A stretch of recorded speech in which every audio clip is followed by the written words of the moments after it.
Hi, and welcome to Effective Storytelling. Our 5-minute stories have one key purpose: to connect life to learning in an entertaining way. There are no heroes or villains, just ordinary people providing extraordinary learning, often making you smile and usually making you think. So, on with today's story.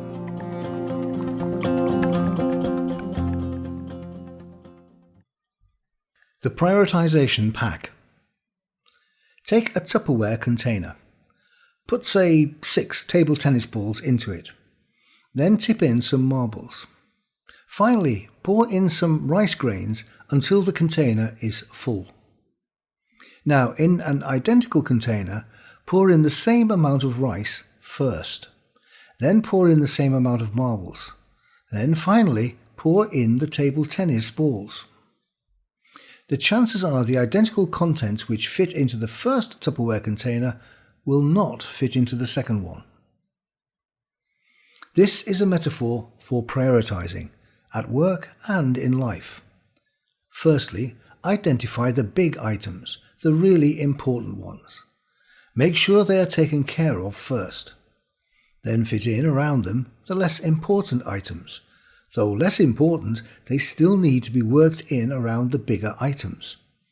Then finally fit into the spaces all the small stuff that is part of everyday life. If you try to do it the other way and concentrate firstly on the small stuff, there may be no space left for the really big stuff. There are several takeaways from this story. Scheduling. As the metaphor demonstrates, the order in which you do things makes a difference. So the prioritisation pack might provide one answer to the question, what if everything is a priority? This is because it creates the idea that whilst everything might be a priority, they are not all equal in scale, size, or importance. The rice grain might be as important as one of the table tennis balls, but can more easily be fit in around the larger, more time-consuming tasks. So anyone's personal effectiveness in managing a range of equally important priorities might be in how they actually use time in terms of its allocation and scheduling. What happens and when may not best be served by doing the most important or urgent task first. For example, suppose a priority task means visiting a client away from your office. You could do that first thing. It's 9 o'clock and the traffic to and from the client might be busy, causing delay. Going during the day means travelling there and back, also time expensive. But going there on the way home would be a one-way journey. So whilst it is a high priority, it may not be necessary to do it first. Scheduling can make a real difference. Important and urgent. For many, urgent dominates the daily to-do list. Tasks are prioritised in order of urgency. So time is allocated according to urgency, not importance, assuming we accept that those terms, urgent and important, are different. The prioritisation pack makes it clear that some smaller, less time-consuming urgent tasks, marbles and grain, could be fitted in around the bigger, more important tasks, table tennis balls. And that starting with a load of small, urgent tasks might mean there is less room, if any, for the larger, more important ones. Build a bigger pack.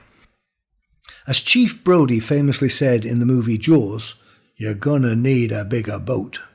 Because the boat they were on, well, just wasn't big enough. And the same could be said for the prioritisation pack. Maybe one solution to prioritising overload is to use a bigger container. What this means in reality is creating the extra space to allow for all priorities to be met, no matter how many balls, marbles and rice grains you have. And in some, perhaps exceptional circumstances, this could be acceptable. But in reality, typically expanding to a bigger container would simply mean that, yes, you could get more done, but also you might have, over time, the situation that your work has expanded to fill whatever size container you've made available. At work, your initial contracted daily 6-hour container has expanded to an 8, 10 or even 12-hour one.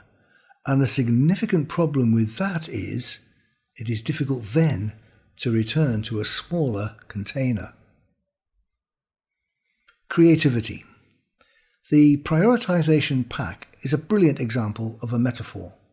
Metaphors help explain ideas and relationships which are often complex and difficult to understand or convey in a way that makes them more accessible and easier to understand.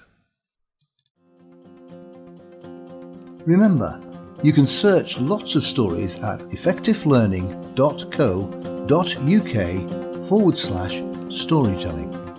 Browse over 50 themes to find the perfect one. You'll also find transcripts and downloads of every story. And of course, if you enjoyed listening, please share and remember to subscribe. And if you have a story you'd like to share, please email us at hello@effectivelearning.co.uk.